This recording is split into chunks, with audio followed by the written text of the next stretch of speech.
Bekman. I'm the founder and CEO of Jen Bekman Projects, which includes 20 by 200, Jen Bekman Gallery, and Hey Hotshot. And I'm at Luminance 2012. I guess when I think about issues of photography, I very much focus on wanting collecting to be a more broadly accepted thing that everyone is doing, not only because I think that everybody should be collecting art, but also because I really wonder and want for more artists to be able to make a living making work and see sort of a future where many more people are participating in collecting as a way for more artists to be able to sell their work. Hi, everybody. How's it going? Is everybody hungry? It's great to be here today. I'm Jen Bekman, and I'm going to talk about curation today with the caveat that I have a very specific take on curation that is by and large informed by the fact that I want everyone to collect art and am very determined to see that happen in my lifetime. And when I say art, I really mean art, and when I say everyone, I really mean everyone. The world that I envision where everyone is collecting art is transformative, not just for the people who are collecting it, but also for the artists who are making it. And I sort of envision a new economy around this. When you think about curation, you think about institutions, the canon, sort of stuff that is behind glass and inaccessible, or you, generally speaking, think about galleries, which are maybe not so welcoming and definitely not feeling very accessible in terms of price point. One thing that I always try to make clear when I talk about the approach that I've taken to curation and to being an art dealer and to the to 20 by 200 as well has been that I actually think that there's a very important place in our culture and always will be for the institution and for galleries. And in fact, a lot of what I seek to do is to make it so that people, regular people, everyone in this room feels very comfortable walking into a gallery and experiencing art without that kind of uptight feeling of do I have the rule book? What am I supposed to know? Am I wearing the right shoes? Are they going to be mean to me? Because no one has ever really taken the time to try to sell art to most people. The art for most people is not that photo, but which is a very expensive photo, sort of what Sarah was talking about, but that kind of level of quality of the items that you see in the photo. If you go and try to find the type of art that we generally speaking see as being affordable for regular people, it's just an completely overwhelming experience. You can go online and get posters, you can go to Pottery Barn and get photographs that are very inoffensive. And probably learn nothing about the person who made it. And this actually, I opened the gallery nearly 10 years ago now, which is kind of insane. And I was not in the art world. I didn't study art history in school or anything like that. But actually opening a Pottery Barn catalog was part of what made me do it, which was that I was looking through a catalog and I saw this photograph that was, maybe it was $250. It was a framed photo. And I thought, wow, somebody probably got paid $5 for that stock photo. The print got produced in China and framed, and Pottery Barn is probably making plenty of money on it, but how does it feel for the people who are buying that photograph to know that thousands of other people have that same photograph and that there's no story that goes with it? It just seemed to me that there had to be a better way. So naturally, I ended up, and actually I sort of skipped ahead with my storytelling, but this is sort of the thing that people end up with when they're faced with the broad array of stuff. And I think that a lot of people end up with either this or sort of antique French posters or rock concert posters and things like that. Again, there's a reason that these are iconic images, but I think that there's more to live with than that. So naturally, my response to all this was to open a gallery myself to address the problem of finding art to buy for people like me. I opened the gallery in 2003 with a mission that drives the business today still, which is that we wanted to create a warm, friendly place that also had a very ambitious, incredible program. And one of our sort of signature things was saying hello to people when they walk through the door, which remains highly unusual in many gallery environments. Usually it's sort of more of that high desk and nobody looking up from their knitting kind of thing. And so we did that, and we were in a neighborhood that at the time we're on the Lower East Side, we're on Spring and Bowery. At the time, the new museum wasn't open yet. Today it's sort of the center of the art world, which has shifted by and large away from Chelsea and down to the Lower East Side. At the time that we opened, I really wanted to be in a neighborhood that was accessible both in terms of geography, but also in a neighborhood where people did things aside from going to look at art. I learned a lot having opened this gallery, and I spent the first few years of it really focused on learning about and developing a community of artists to work with. I was in the enviable position when I first opened of having to sort of constantly look, because I was coming into this cold. I was sort of trying to find artists to work with and to represent. And then as time went on and the gallery became more well-known, I was inundated with sort of inbound people wanting to show me work, people wanting exhibitions. But at the most, as a gallery, you do 6 or 8 exhibitions a year. And I was just one lonely person in this small gallery on the Lower East Side. It was a weird combination of feeling very on my own, and then also having kind of all this inbound stuff and not being able to look at all of it. So in 2005, I started the photo competition, which is called Hey Hotshot. And it was a big shift for me in the sense that it created an opportunity for me to get all the work in the way that I wanted to look at it, but more importantly, it gave me the opportunity to create a panel and to expand the curatorial vision that I had, which was, at that point, very just rooted in sort of personal taste. And so the panelists are always a very diverse array of people who come from either very traditional arts, curation, publishers, things like that, people who are educators themselves, people who are photographers. And so it was a big shift. It was a big shift for me, and it felt like suddenly the gallery was getting it was getting a lot of momentum at that point. We've worked with well over 100 different photographers, have become hotshots over the years. This is Laura Plageman, who was just awarded our Ultra award, which means that she gets a $10,000 grant to do an exhibition, and she's represented by the gallery. And Joseph Holmes, who's someone who came to us through Hey Hotshot, is represented by the gallery. We show him at 20 by 200. And then Jessica Eaton, another person who was a recent hotshot. This thing started happening where people would come into the gallery, and the gallery is very small. It's probably like a third of the stage.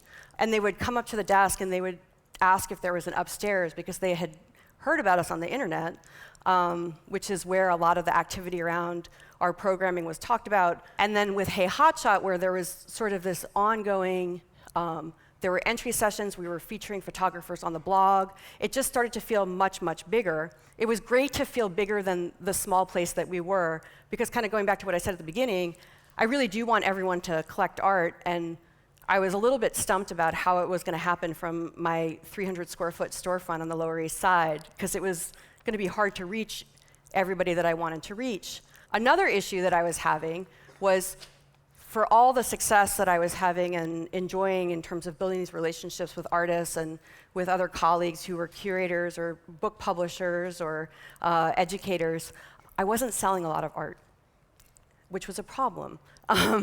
It wasn't that people weren't coming through the gallery, they were coming through, but they just couldn't pull the trigger, and it made me crazy, because I thought, wow, like, if I could just get them sort of on board with this, I know that they would love it in the way that I came to love it sort of later in my own life. And I would see, I would sort of look at them and I'd be like, you have a Rolex on, or, you're carrying a Birkin, or, you have a very expensive suit, and like, you can afford to do this. But the other thing I knew was that it all felt really opaque, and they probably had never bought art before. And so to say to somebody, okay, you're going to buy something, it's $2,000 because I say so, and no, you can't return it, and actually it's going to be kind of hard for you to sell it if you decide that you don't like it later. That's a pretty high entry bar, even if somebody is wealthy, to get started. And when you think about the broader art market and how traditionally opaque it's been, there really just aren't opportunities to get educated and to get comfortable. So I had this idea of like, I just need to get them hooked.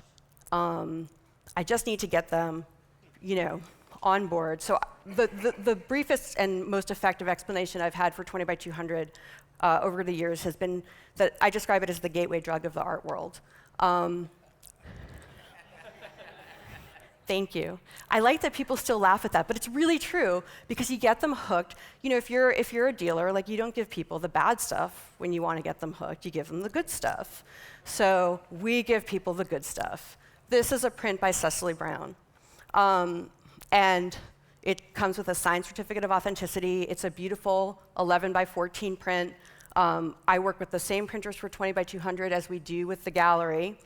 Quite honestly, having bought things from galleries myself, when you buy a print with 20 by 200, you get a little bit more documentation and background information than you often get when you buy at a regular gallery and spend much more money. But the other thing about it as well that we think about a lot with 20 by 200 is that we're just dealing with regular people. And so we think a lot about being transparent and thinking about what people's expectations are around buying stuff, not around sort of playing to some mystery and artifice and pretense, but really more around like how do we get people comfortable and make them make them kind of drop their guard against all the experiences that they've had around art that have been negative. And it makes me really crazy, I have to say, that just very broadly speaking, I see art essentially as a truly deeply joyful, personal, enriching thing.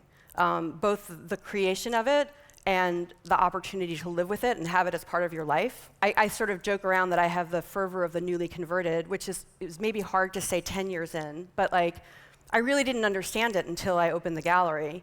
And it seems so, it's so wrong to me that so many people don't get to have this experience, and that the infrastructure around art and art collecting is so kind of brutish and inaccessible. So a lot of what we do and what we think about is how do we marry this credibility and care, and you are a collector, whether you spend $24 or $10,000, you're collecting art. So this was sort of this is what we came up with as our marquee product. And the way that 20 by 200 works, for people who aren't familiar with it, is that in addition to having a very affordable price point, which is at $24, $60, $200, we also always have more limited editions at the higher end. And so while at the beginning our price range was from $20 to $2,000, today our price range is from $20 to $10,000. And so when you come to the site, you see a very broad array of work and a broad array of price points. And the array is also something that's been very exciting for me. We've worked with artists at all stages of their careers. This is Mike and Doug Starn, who I hope a lot of you are familiar with. Very exciting to work with them. Stefan Ruiz, who is an amazing photographer, who does a lot of editorial work as well. This is Philip Chung, a hotshot who we work with, and a really, really striking image that I love. To me, it actually looks sort of like a painting, and it's just a really lush, interesting image that has an amazing story to it. Jenny Odell, a photo-based photographer, if you will, who does a lot of appropriation of images, and these are images that she's taken of swimming pools via Google Maps.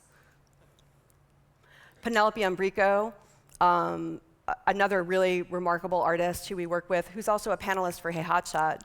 And then also Edward Muybridge, for instance.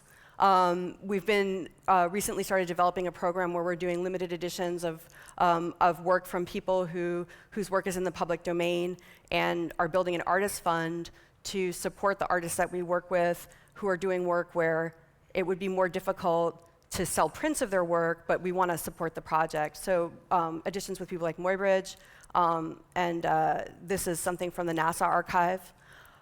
So part of what's been really great for me personally about 20 by 200 has been this amazing range of more than I could ever possibly imagine would have been possible with the gallery itself. Today, we've worked with over 800 artists, and to have the opportunity to work with new artists every single week and introduce those artists to our collectors in a way that is very personal and sort of informal and accessible, but also really respectful of the artists and their practice has been really super rewarding.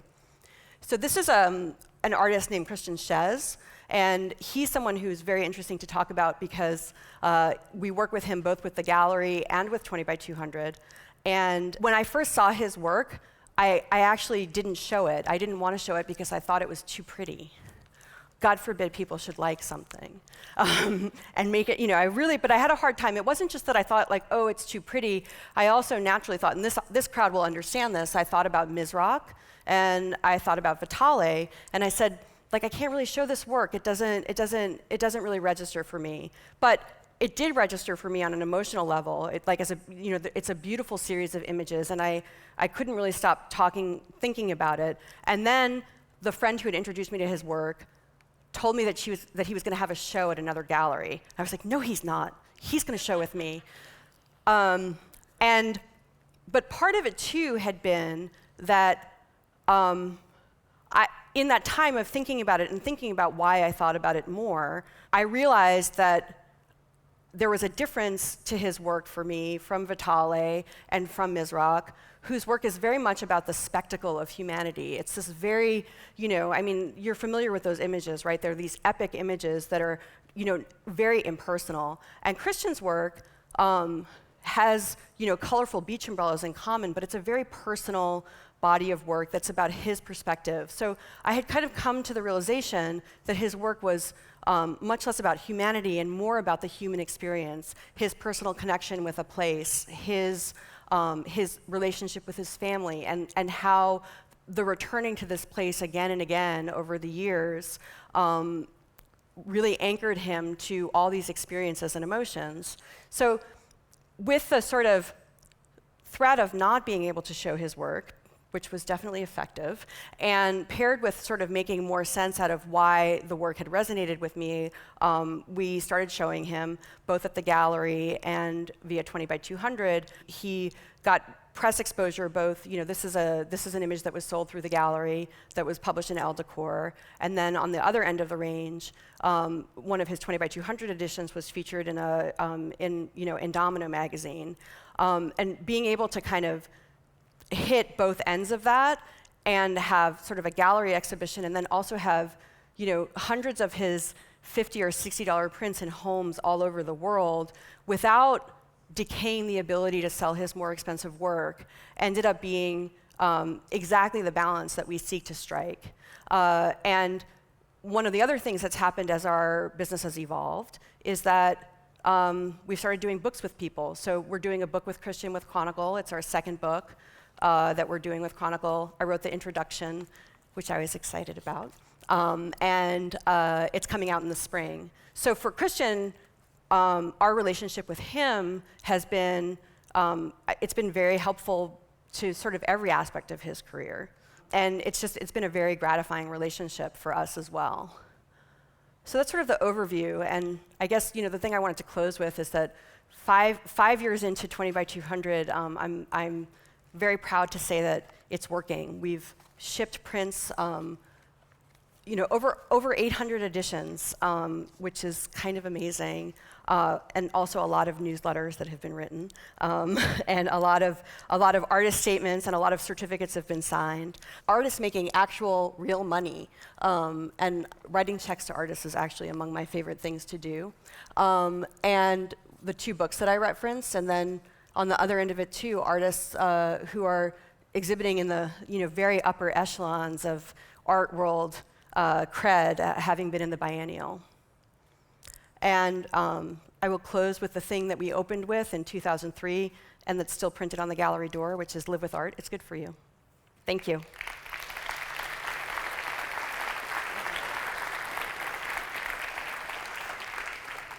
So I had the opportunity to meet Sarah Diston, who runs Yes.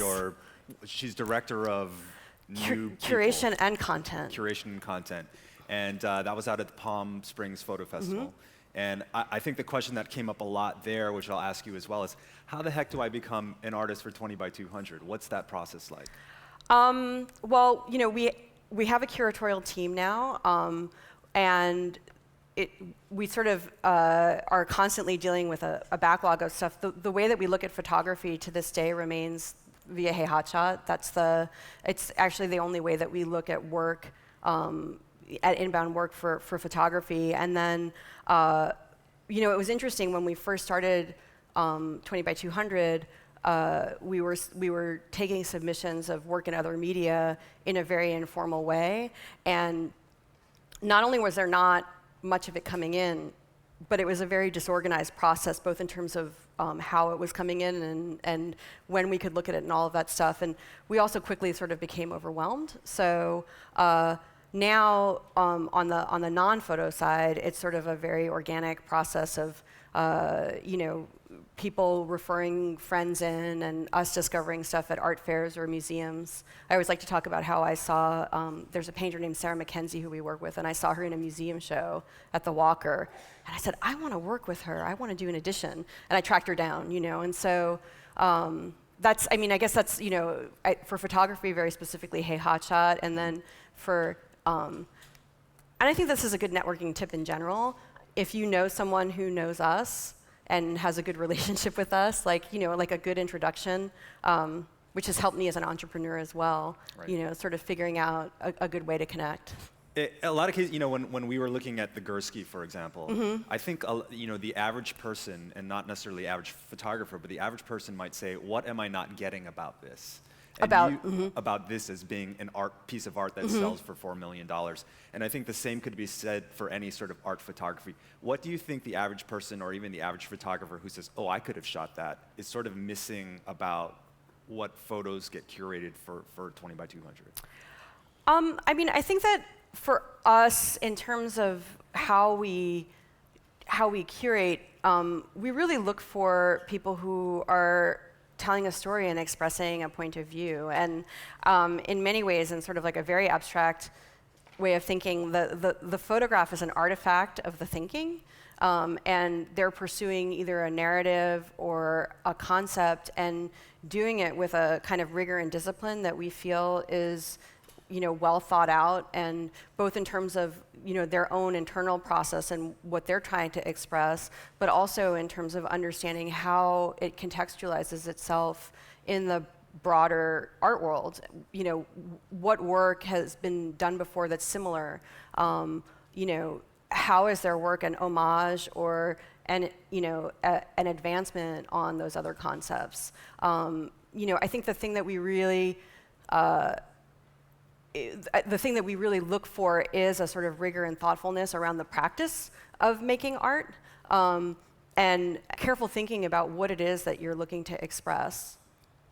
And Zach Arias was talking about his story and creating signal, and hearing what you're saying about trying to inform the audience about the artist. It seems like a lot of social media, and there's aspects of social media and what you're doing is trying to find about the artist and the story and the authenticity, maybe. Is that kind of a key feature of what you're trying to sell? Yeah, the artist,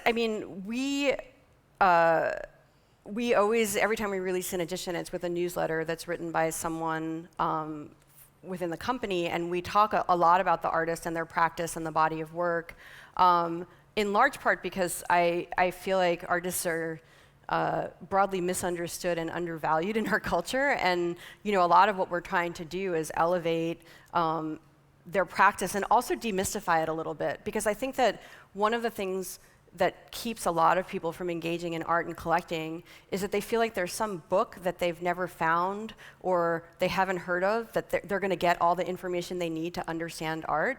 But really what I always tell people when they're thinking about getting started is collecting, like, start with an emotional response, like buy it because you love it. And then once you love it, think about why you love it, and then kind of go deeper into, go deeper into it from there. And I think that the artist is sort of this mysterious and an accessible person. And we really try at kind of every opportunity to sort of say, this beautiful piece of art that you're going to live with, here's the person who made it. This is what this body of work is about, and this is what their background is. Jen Bekman. Thanks. Thank you.